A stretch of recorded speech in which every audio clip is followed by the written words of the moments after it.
presenta Lecciones de la Biblia. Hoy es día miércoles. El título para este día es Dios no se complace en afligir. En la mente de algunas personas puede estar que Dios es quien provoca el sufrimiento al ser humano. Pero eso no es así. El sufrimiento llega por consecuencia del pecado.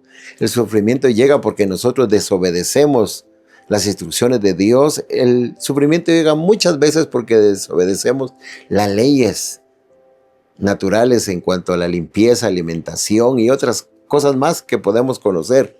Pero Dios no está afligiendo al ser humano. Permite que las consecuencias lleguen, es otra cosa, pero la desobediencia ya sabemos qué puede acarrear. Y su ira se expresa siempre en contra de aquello que daña su creación. Entonces, cuando se habla de la ira de Dios, no se está hablando de que Dios está afligiendo porque Dios está airado, no. La ira de Dios se manifiesta en contra de los opresores, y cuando hiere a su creación, a sus hijos, entonces Dios va a actuar. Dice el libro de Lamentaciones, antes si aflige, también se compadece. Si Dios permite una aflicción, y si Dios tal vez en una prueba lleva esa aflicción a una persona, también se compadece. No aflige ni entristece voluntariamente a los hombres. Dios lo permite, pero también se compadece, y va a llegar el momento en que Dios va a actuar. Encontramos en las Escrituras que Dios llamó muchas veces a su pueblo.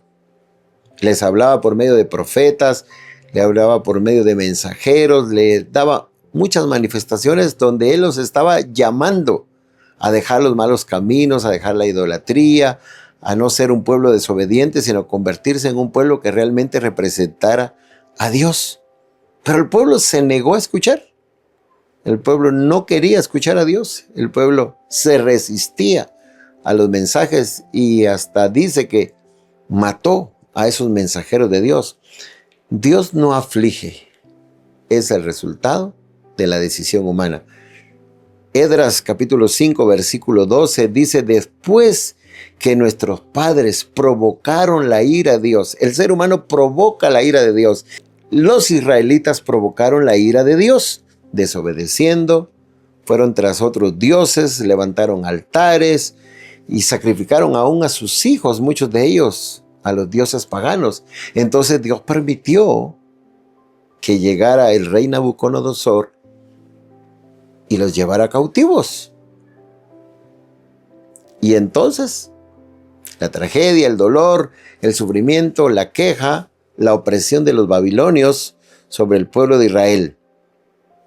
Pero después Dios les permitió ser liberados y tiempo después juzgó a Babilonia y sabemos que también cayó el imperio babilonio.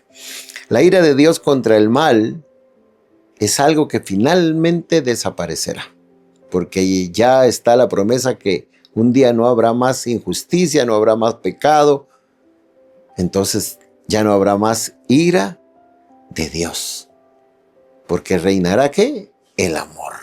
Entonces entendamos que Dios no aflige, que Dios permite el sufrimiento, que es decisión humana muchas veces, y si es un factor prueba de Dios, entonces también llega la compasión de Dios y actúa.